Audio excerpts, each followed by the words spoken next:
Kanya-kanyang diskarte ang mga nagtatangkang magpuslit ng iligal na droga. Sa Cainta, Rizal, isinilid sa chichirya ang droga habang aabot naman sa 90 million pesos na halaga ng hinihinalang droga ang isinilid sa muffler o tambutso ng sasakyan. May report si John Consulta. Sa unang tingin, iisipin mong tipikal lang na muffler o tambutso ito ng mga sasakyan. Pero mga tambutso pala ng mga yan, pinagsidlan ng kontrabando ng mga smuggler. Aabot sa 90 million pesos na halaga ng hininalang iligal na droga ang laman ng mga muffler na sinubukang ipuslit papasok sa bansa galing Amerika.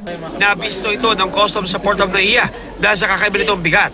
Nang isa lang sa X-ray inspection, dito na tumambad sa mga otoridad ang lampas 13 kilo ng hininalang shabu na nagkakahalaga ng 90 million pesos. It is well concealed. In fact, binuksan pa nila yung mga muffler na yan just to be able to see what's inside. It was also x-rayed.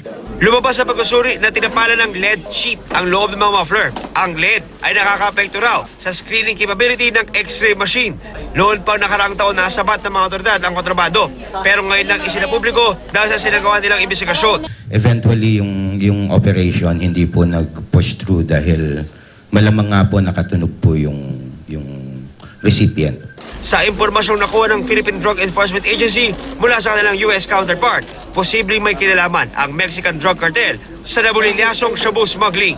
We are suspecting po na there are clan labs po na meron sa Mexico na tinatawid po ng border going through the US, then from US po dadalhin po dito sa Philippines. Talaga namang todo diskarte ang mga nagtatangkang magpuslit ng iligal na droga. Sa Cainta, Rizal, sa chichirya naman daw, isinisilid ng grupong Highway Boys ang mga binibenta nilang illegal na droga.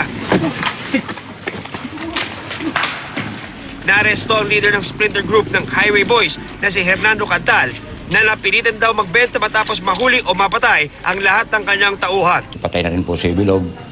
Yun na po nag-isa natira. Ngayon, bago po ako nahuli rin ng araw-gabi na yun. Mga anak ko nakakahiya.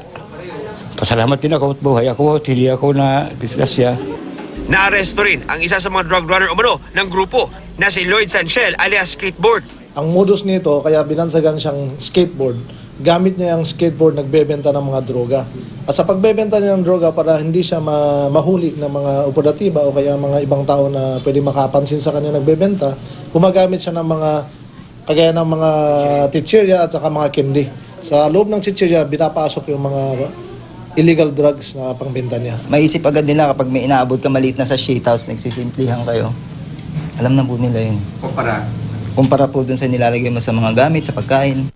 Patay naman sa drug operation ang Highway Boys ding si Jack Santavilla matapos makipagbarilan umano sa mga polis. Na-recover sa kanya ang caliber 45 na baril at ilang sachet ng shabu. Sa kabuuan, 6 na po ang naaresto sa simultaneous anti-criminality operations ng Rizal PPO.